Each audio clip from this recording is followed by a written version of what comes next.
Bonjour à tous. Dans cette vidéo, je vous propose de voir les outils disponibles sous Lightroom afin de traiter les fichiers RAW en noir et blanc. Allons-y.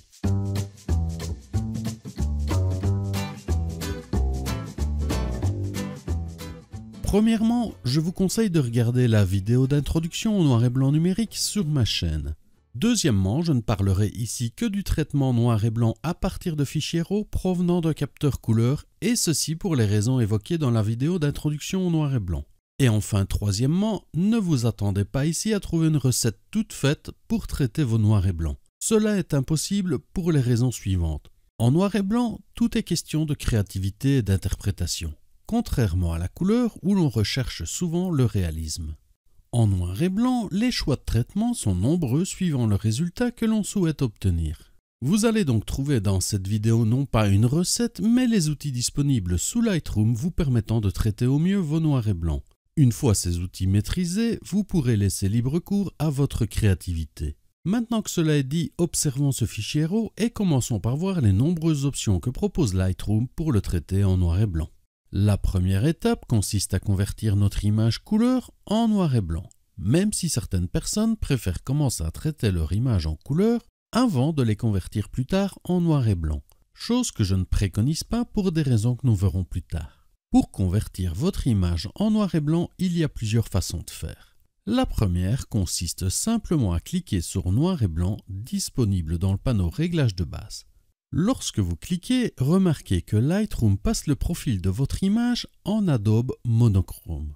Je réinitialise mon image en couleur et vous montre qu'une autre façon de faire est donc simplement de choisir le profil Adobe Monochrome dans la liste de profils, ce qui revient au même.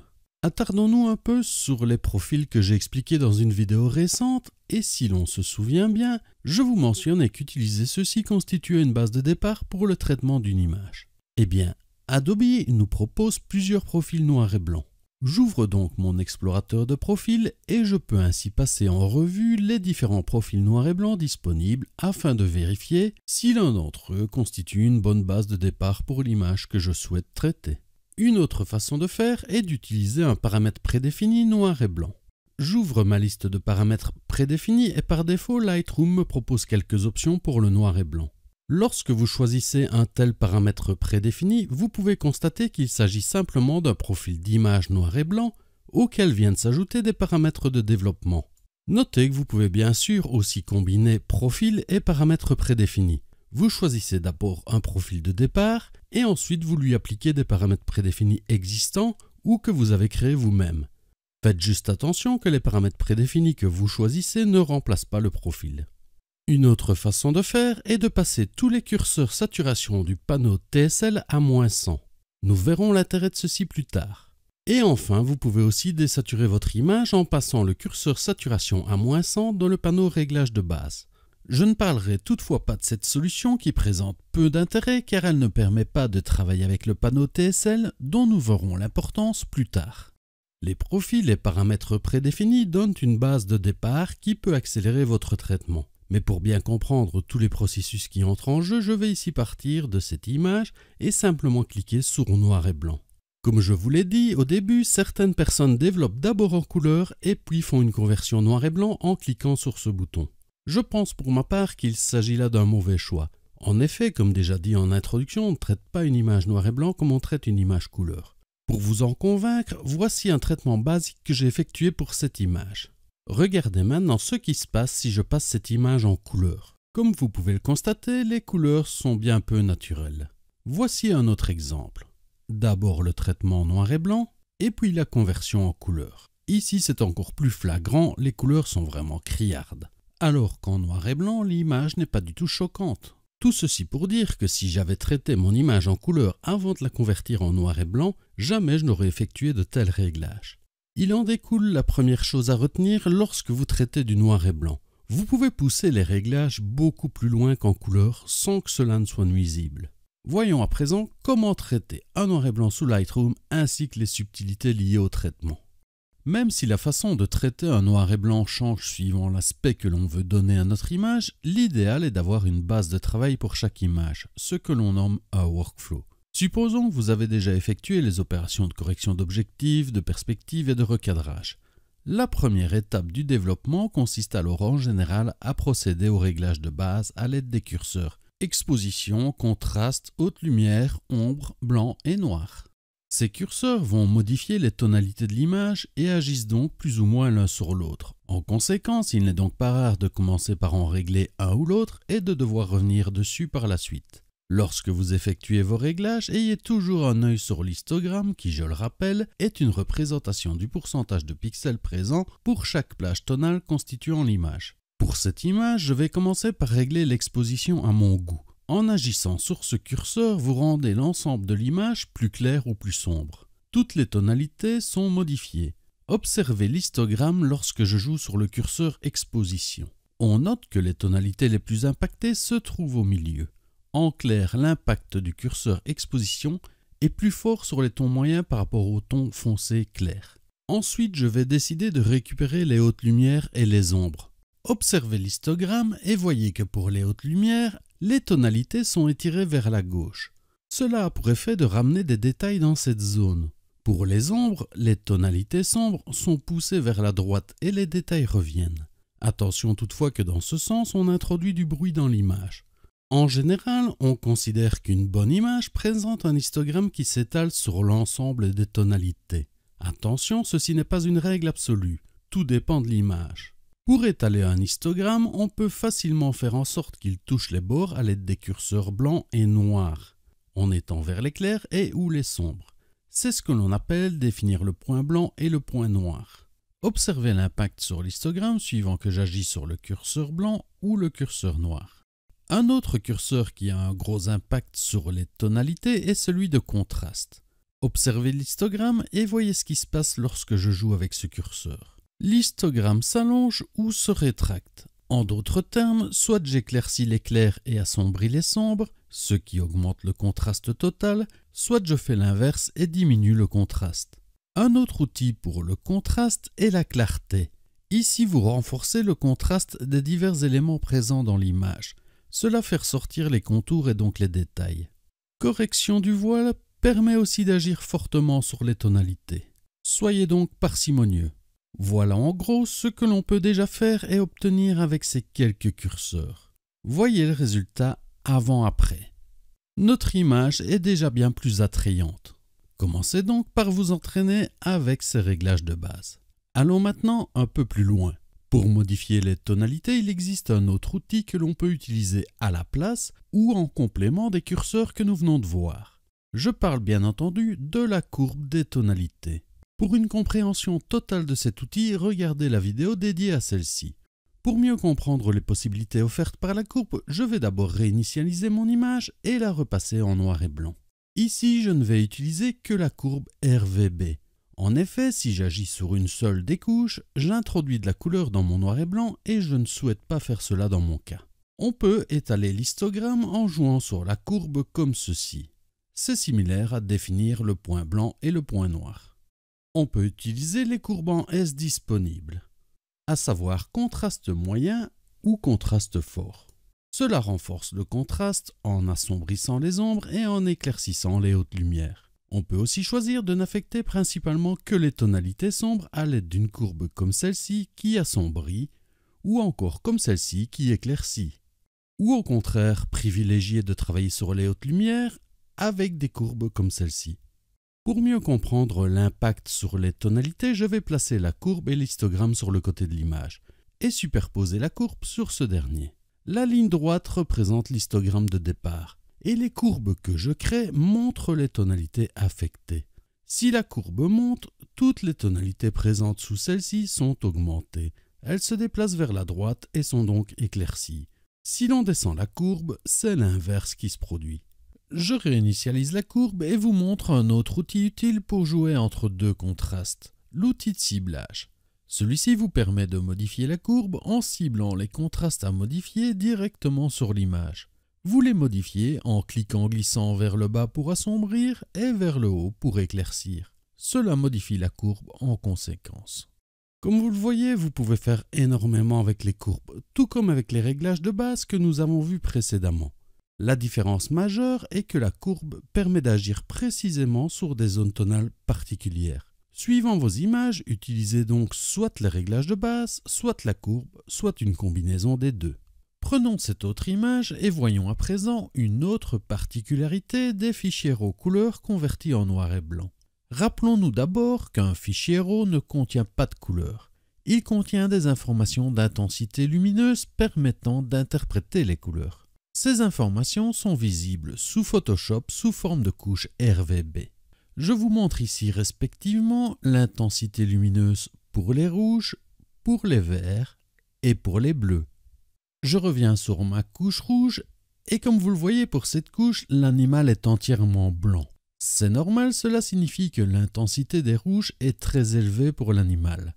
Autrement dit, sur les pixels de cette couche rouge, plus on tend vers le blanc, plus l'intensité de rouge est présente. Si je regarde la couche verte, voyez que mon animal est devenu presque noir. Cela signifie que les pixels composant son plumage ne contiennent quasi pas d'informations de couleur verte. Remarquez aussi comme l'herbe est bien plus claire. Et c'est normal vu que c'est la couleur principale qui compose les pixels de notre herbe. Sur la couche bleue, mon animal est cette fois-ci encore plus sombre, ainsi que mes herbes. Toute l'image est bien plus sombre, car sur l'ensemble de celle-ci, je n'ai pas vraiment de bleu. Ces couches représentent l'intensité lumineuse des pixels pour chacun des filtres rouge, vert, bleu composant la matrice de Bayer. L'image couleur est alors une combinaison des intensités lumineuses présentes dans ces trois couches primaires et permettant de représenter l'ensemble des couleurs du spectre lumineux. Ceux qui ont connu l'argentique se souviennent qu'il était courant d'utiliser des filtres de couleur pour modifier l'aspect des images. Il existe quantité de filtres différents donnant des résultats différents. Ces filtres fonctionnent assez simplement. Suivant leur couleur, ils laissent passer cette couleur et bloquent la couleur complémentaire. Suivant la saturation du filtre en couleur, l'effet est plus ou moins marqué. Les couleurs intermédiaires sont quant à elles affectées proportionnellement. En clair, un filtre jaune laissera passer le jaune et bloquera la couleur complémentaire du jaune, à savoir le bleu. En paysage, ceci a pour effet d'assombrir le ciel bleu. En monochrome, cela peut être très intéressant.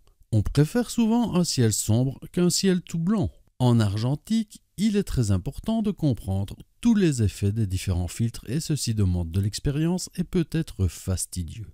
Le miracle du numérique, c'est que l'on peut obtenir les mêmes résultats lors du traitement et ceci avec une infime précision. Retournons sous Lightroom et voyons comment mettre en œuvre les concepts que nous venons de voir. Tout d'abord, notez que l'on trouve des profils noirs et blancs simulant l'emploi de filtres couleurs. Comme vous le voyez, cela vous donne déjà des rendus fort différents. Mais lorsque l'on souhaite un contrôle total, il y a bien mieux, le mélangeur de couches Lightroom. Pour voir cela, je convertis mon image en noir et blanc et je vais dans le panneau noir et blanc. J'ai ici le contrôle sur pas moins de 8 couleurs. Cela me permet de simuler l'effet de filtre physique de façon intuitive et précise en jouant sur l'intensité des couleurs composant les pixels de l'image. Si par exemple j'augmente la couleur rouge, mon animal devient de plus en plus blanc et inversement. Le curseur orange agit lui aussi sur son pelage. Remarquez aussi que le reste de l'image est très peu affecté car il ne contient que très peu de rouge et d'orange. Si je souhaite modifier l'aspect de mon herbe, il me suffit de jouer sur les verts. Comme vous le voyez, j'éclaircis ou assombris facilement la verdure. Et comme l'herbe est composée de jaune, je peux aussi jouer sur les jaunes. Je peux aussi amener du contraste dans l'herbe en plaçant par exemple le vert vers la gauche et le jaune vers la droite. Ceci fait ressortir l'herbe en jouant sur les deux couleurs qui la composent. Voyez comme ces curseurs permettent de modifier de façon drastique les contrastes des parties constituant mon image. Suivant les images, les possibilités sont nombreuses et donc les interprétations d'images multiples. Notez enfin que si vous ne connaissez pas les couleurs qui composent les pixels de votre image, vous pouvez utiliser l'outil cible. En parcourant l'image avec cet outil, vous voyez une réglette couleur s'éclaircir. Il s'agit de la couleur la plus présente à l'endroit de l'image où se trouve votre curseur. Mieux encore, en cliquant en glissant sur l'image, vous modifiez les réglettes des différentes couleurs de cette zone de l'image. Vous voyez ainsi facilement les couleurs qui composent la zone et pouvez ensuite, si vous le souhaitez, en modifier les valeurs. Entraînez-vous à sublimer vos noirs et blancs. Ce mélangeur de couches est un outil puissant. Et petite parenthèse, c'est la raison pour laquelle je ne parle pas de la conversion d'une image noir et blanc en réalisant une désaturation complète des couleurs dans le panneau réglage de base. Si je le fais comme ici, mon panneau ne se nomme plus noir et blanc mais TSL. Par contre, tous les curseurs sont inopérants et je me prive donc de nombreuses possibilités de traitement. Fin de parenthèse. Comme nous venons de le voir, en noir et blanc, tout est toujours histoire de contraste et de luminosité. En argentique, le tireur privilégiait certaines zones de l'image en les rendant plus sombres ou plus claires. Tout ceci demandait une maîtrise technique qui s'acquérait au fil de nombreuses années d'expérience. En numérique, tout ceci est bien plus simple grâce aux outils à notre disposition. On peut encore aller plus loin en appliquant à nos images des traitements sur des zones bien précises à l'aide de filtres gradués, de filtres radials, de pinceaux ou encore de masques de gamme. Bref, des outils de sélection précis permettant des retouches localisées. Vous comprendrez qu'il m'est impossible ici de décrire toutes les possibilités offertes par ces outils. Pour une explication complète de ces outils, reportez-vous aux vidéos correspondantes. Retenez simplement qu'avec ces outils, vous pouvez agir sur n'importe quelle zone de l'image. Voici un exemple. Regardez ce bâtiment. Imaginons que je veuille traiter la zone tout en bas pour tenter d'uniformiser la tonalité entre la gauche et la droite. Je vais zoomer sur cette zone et je vais choisir un pinceau que je règle suivant mes desiderata. J'affiche le masque et je sélectionne la zone qui m'intéresse. Petite astuce pour créer une sélection rectiligne entre deux points, cliquez au début, amenez votre souris en fin de zone et cliquez en maintenant majuscule enfoncée. Maintenant que ma zone est sélectionnée, je cache le masque. Si le masque ne vous permet pas de bien voir ce qui est pris en compte, une façon simple de voir la zone sélectionnée est de réduire ou d'augmenter l'exposition à fond. Une fois que la zone me convient, je réinitialise les curseurs. Il ne me reste plus ensuite qu'à jouer sur ceux-ci. Les plus utiles sont évidemment ceux jouant sur le contraste. Ici, comme ma zone est plus sombre à gauche, je vais simplement demander à Lightroom d'éclaircir les sombres. Si ce n'est pas suffisant, j'applique plusieurs pinceaux ou je combine avec d'autres curseurs comme exposition par exemple. Une fois le travail effectué, je compare avant-après. Pendant que je compare mon image, retenez ceci.